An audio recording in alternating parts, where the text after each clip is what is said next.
didn't have a talk lined up. So I said I'd do the talk for her. And it's appropriate, really. This is a day of anniversaries in many ways. I've just said to Liz earlier, this is actually, it's 36 years ago, almost to the day, that we arrived in Adelaide, which is quite astonishing. So I spent over half my life in Adelaide now, which is a bit scary. What Adelaide got when I arrived. Of course, next week it's the end of the 32nd year since this building was dedicated to Spirit. It's been in use during that year, but on November the 22nd we had the dedication service in 1988 here. So, but on the other hand, it's also a very important and often forgotten anniversary for spiritualism. People always, and I'll be honest, I noticed it way back on the 160th anniversary. I wrote a piece for Psychic News about the first ever public demonstration of mediumship by really Margaretta Fox in Rochester. And it had really got forgotten because everybody keeps going to Hydesville. And Hydesville was very important. People who know spiritism know the rappings occurred in the Fox cottage at Hydesville, and it was a communication by spirit.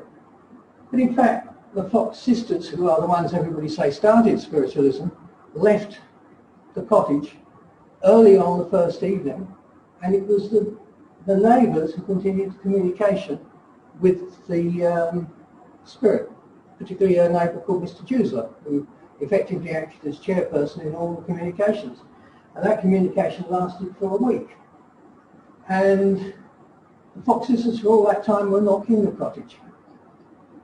The father was, but not the children. So the communication proved to be able to be done without the Fox children. So vital for spiritualism as a start point, but a 30-day wonder in America. At the end of 30 days, a lawyer turned journalist wrote a book. I won't go into the title of the strange. It's about 30 lines long. His name was E.E. Lewis. It was about the events at Hydesville and witness statements by all the neighbours and Mr. and Mrs. Fox. And it really has been misused so much because a certain one of the sisters bent the story of that and put herself more centrally in it, and then in 1885 made herself much more central to the whole story. So the narrative got lost.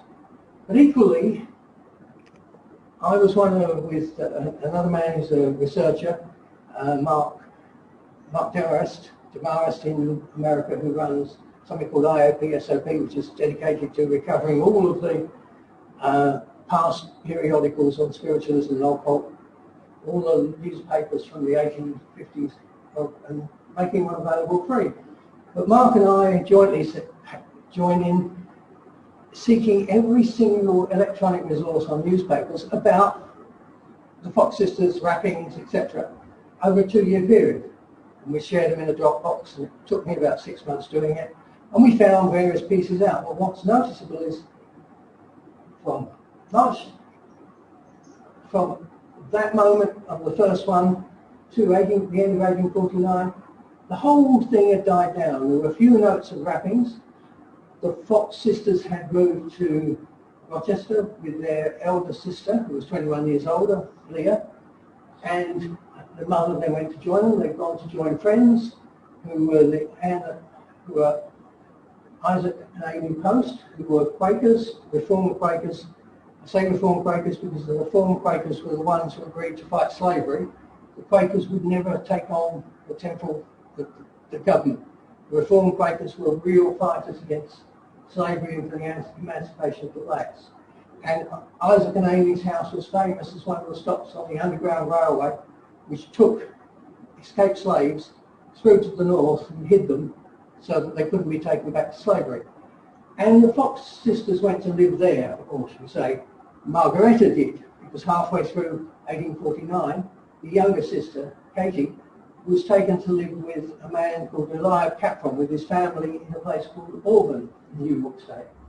And when she got there a few months afterwards, some rappings occurred there, and there's a note of those.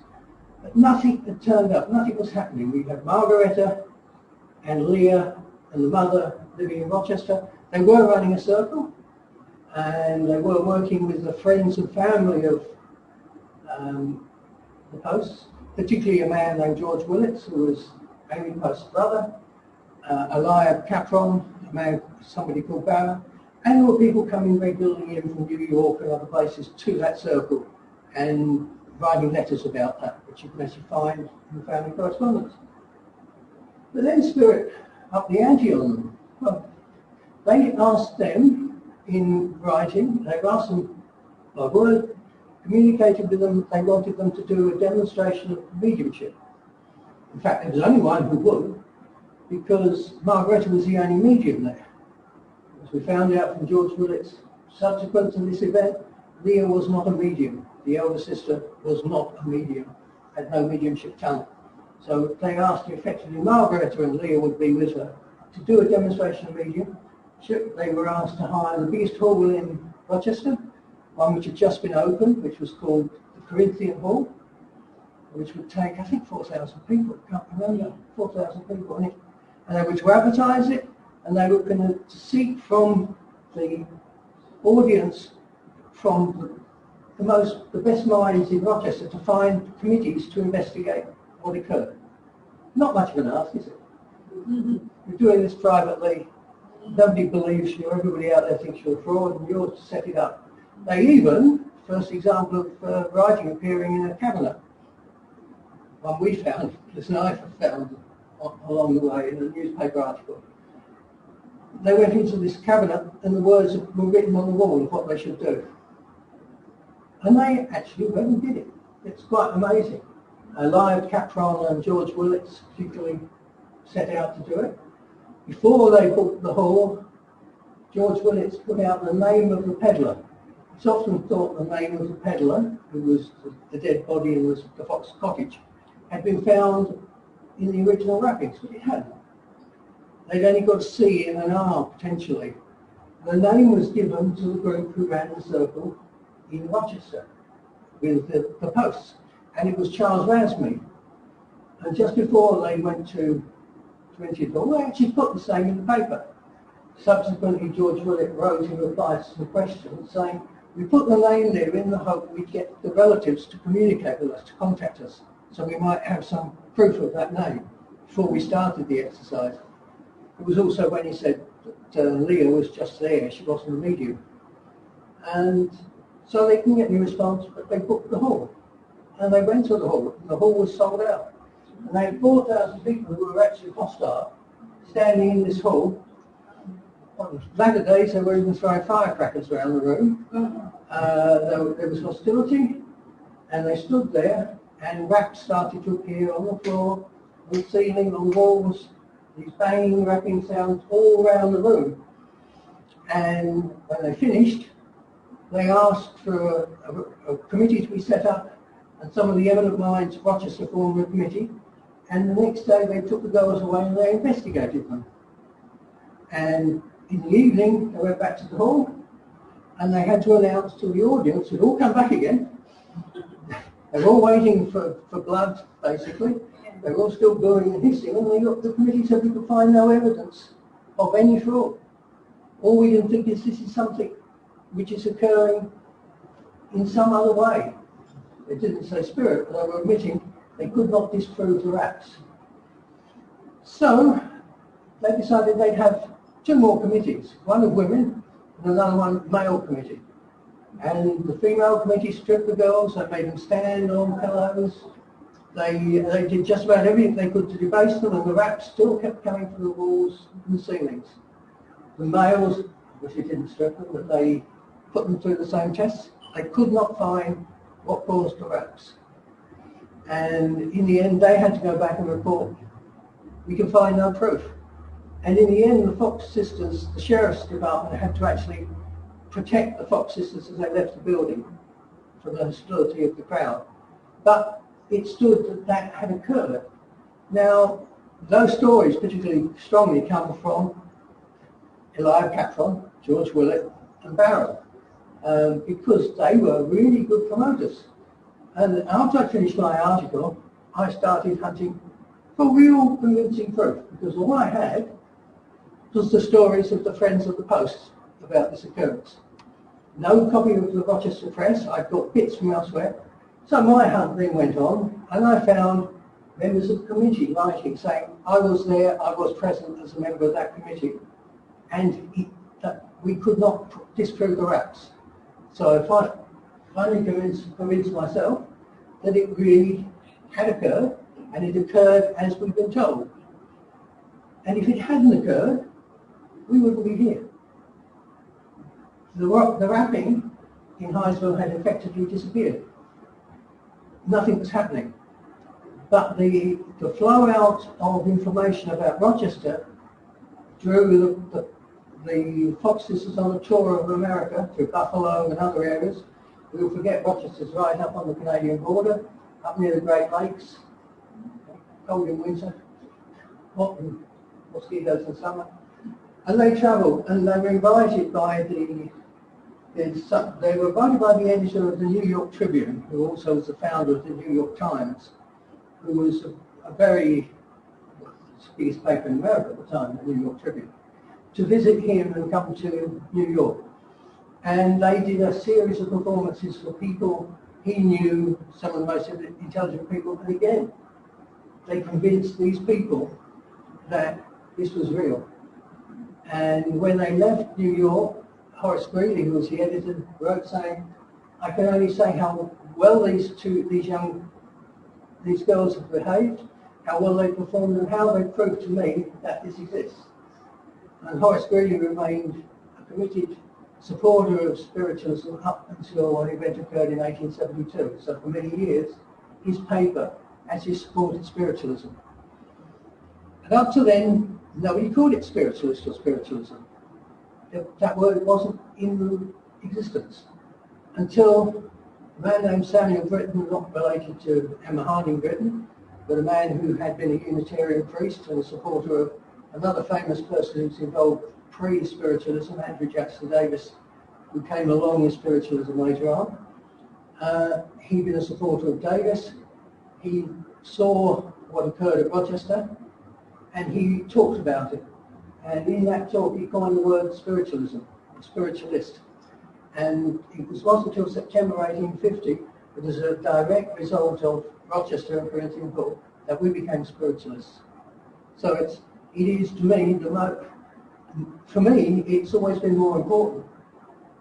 The rapping started it, but this was the core of why we started as a movement. And the Fox sisters didn't remain strongly influential in it. Progressively, other people took over, although in 1854, we find Margaretta no longer working as a medium because she was engaged to be married to, what's his name? It slipped from my heart. He was an American, He was an Arctic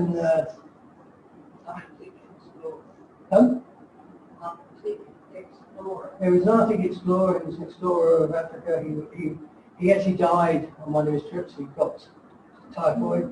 And she got married to him. He was in secret. She got married to him. He refused to let her be a medium.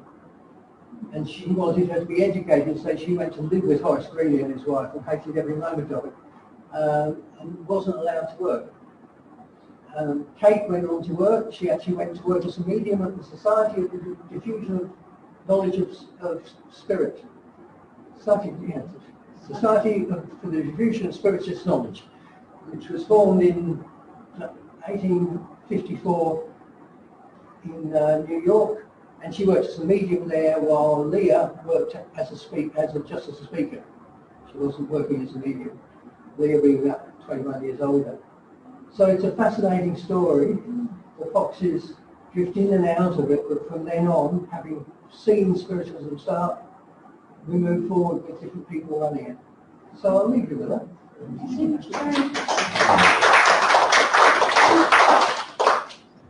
It's one of those pieces of history I really find fascinating. But people, can you imagine? It's bad enough getting up in front of 40 or 50 friendly people. But to get up in front of 4,000 hostile people, I just can't imagine it. It would be absolutely horrendous. Okay, I'm going to do the meditation now.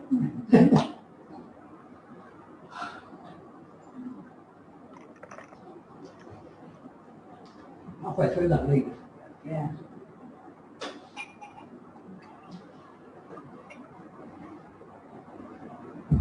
And you will also understand why I was so surprised that spiritualism was ignored that piece of history and just worried about the hydrogen.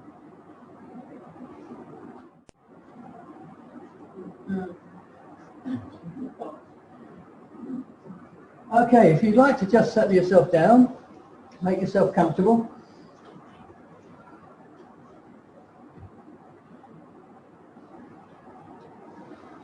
Take a few deep breaths. Just sense and feel the energy in this center.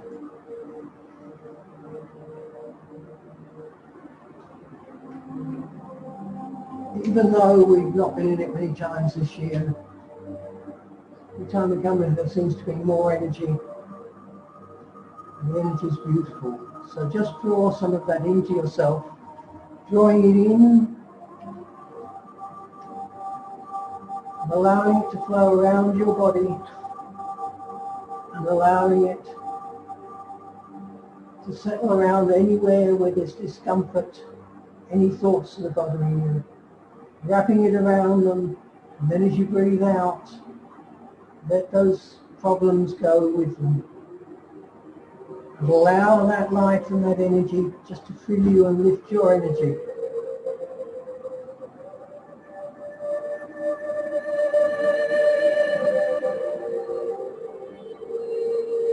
Do that 2 or 3 times, and then allow your mind to become still.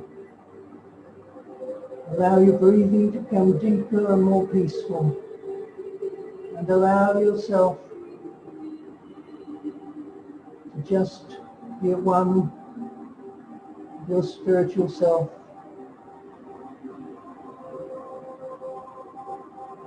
Feel the light within you building up. Feel the energy around you in this room, wherever you are.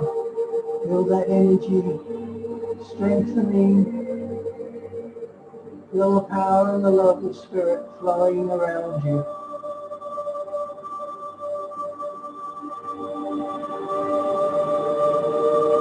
And allow that light to flow into your energy body, the aura around you. Allow it to fill that with peace, with healing, with the love of Spirit. Cleansing the energy, uplifting your energy, balancing,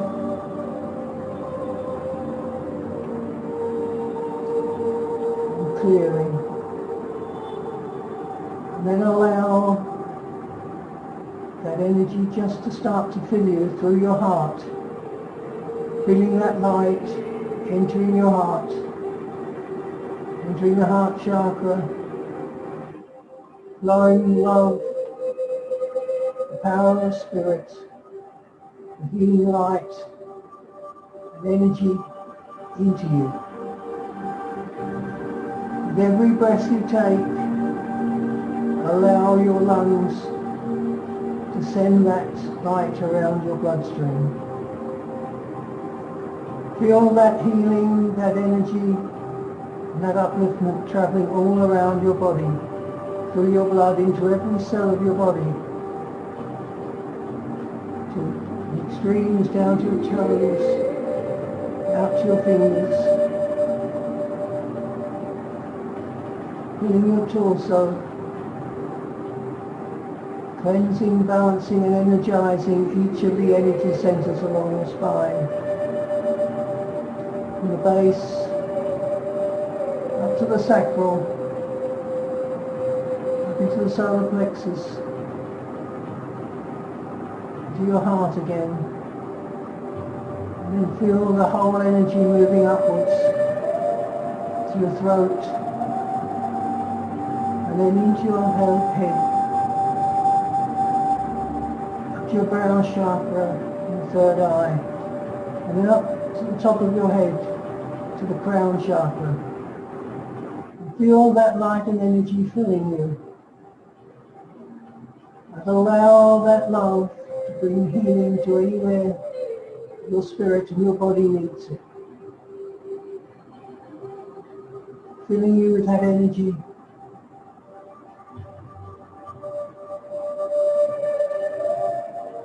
And allow anything that's bothering you to go with love. Relying on the power of love to bring you healing.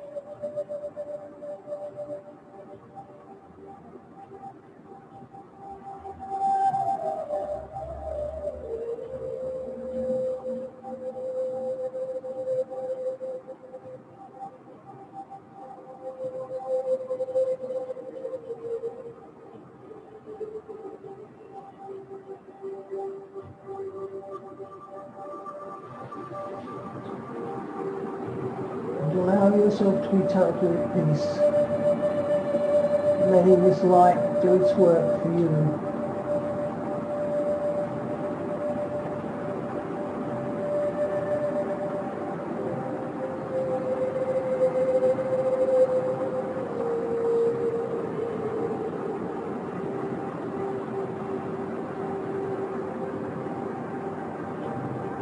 And then in your mind's eye, see a pathway leading up a slope towards the top of the hill. And feel yourself drawn to take that walk up the hill. It's a gentle path. As you reach towards the top, you sense the presence. The guide who's been with you through this journey of life, the gatekeeper, waiting for you. You feel their love flowing to you. As you know this guide, in your mind, get ready to acknowledge their presence. If you don't, just feel the power and the energy that flows to you from them. Try and see and sense a picture of them. Tall or short, young or old, male or female. What are they wearing to let you know how they're presenting themselves? And then step up to them. You're right on the top of the hill. And embrace them. And feel their energy filling you.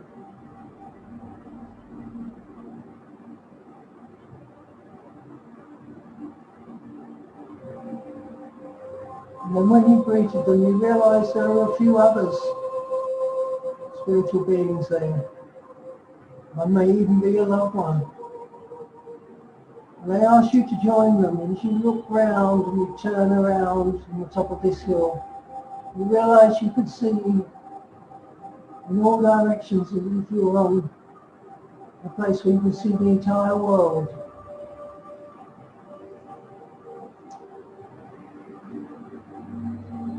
And they ask you to help them to send love, light and healing out, understanding to all the places of our world. Sending light and energy and healing all around our planet, reaching and touching all of those, helping all of those who are suffering, helping the planet where it's suffering. Sensing and feeling that light and energy going out with power from this hill. And be aware, as if we're all there, with the guides and helpers that we all have. You suddenly become aware of the presence of everyone there. And you feel the power and energy that we can all together send out around our world. And just feel that light, that love, and that power going out. And a sense of service to our world, to mankind, to the planet, to the animals, and to the plant life.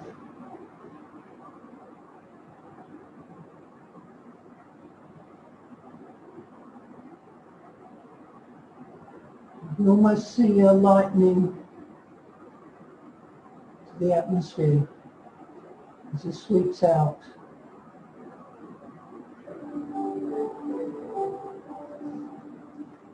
And then you just become aware of the few guides that were with you, and the loved one that was with you. And take a moment to embrace each of them. See whether you get some sense of contact from each of these and from the loved one. So take a few moments just being with these special spiritual beings who are there.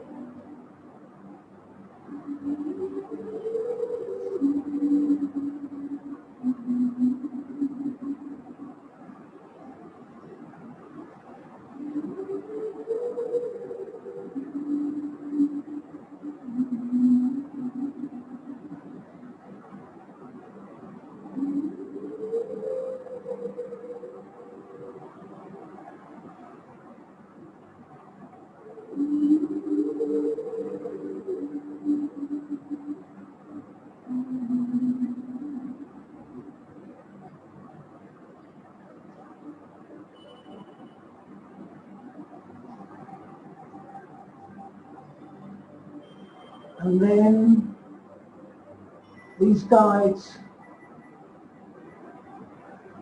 join you walking down the pathway until you're back to where you started in your meditation. Wherever you are, you say farewell to them as you enter the place where you came from. You feel their love still reaching out to you. As you find yourself back where you started in your chair, just before you bring yourself back, just allow yourself to center on the love and the sensations and the healing you received. Be aware of the love of spirit surrounding us and the presence around us of those in the spirit realms, loved ones, spirit helpers, guides, and others who are here just to experience the day.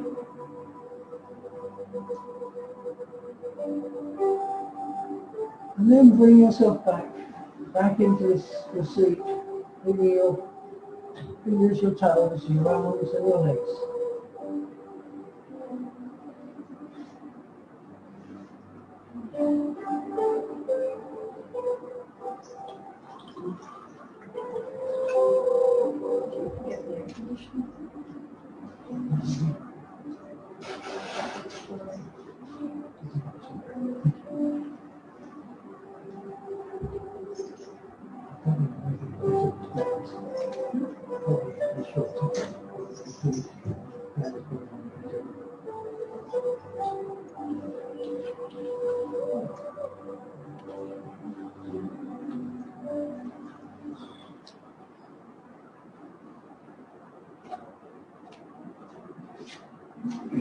Temperamental, right? Yeah. Switch off. I hope you're. I feel very relaxed after that. Very relaxed. I hope Tina was all right with that. She might have gone off to sleep.